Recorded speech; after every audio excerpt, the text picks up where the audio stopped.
এইটো আমাৰ অসমৰ কণ্ঠশিল্পী সকলোৰে প্ৰাণকেন্দ্ৰ সকলোৰে আৱেগ অনুভূতি জুবিন দা আজি আমাৰ এই পৃথিৱীখনৰ পৰা বিদায় লৈছে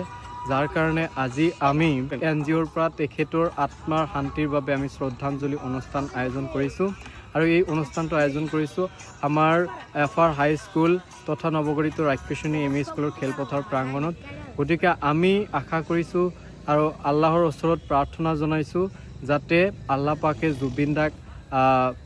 বেহেস্তে নাসিব কৰে তাৰ কাৰণে আমি দোয়া কৰিছোঁ প্ৰাৰ্থনা কৰিছোঁ আৰু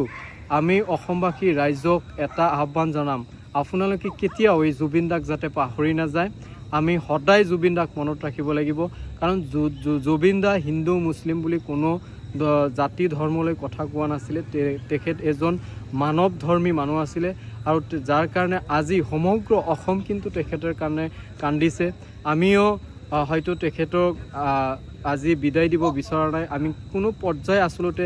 জুবিন দা ভবাই নাছিলোঁ যে এনেকৈ আসলতে দুৰ্ঘটনাবশত পৃথিৱীৰ পৰা গুচি যাব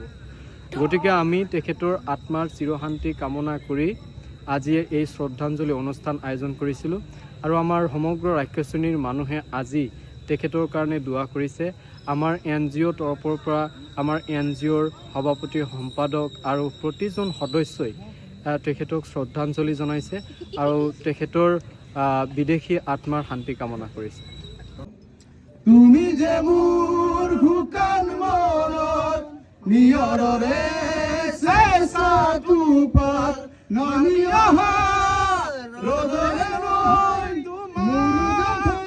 তোমাৰ ফুলত ধুমুহাৰ সতে মোৰ বহু যুগৰে নাচো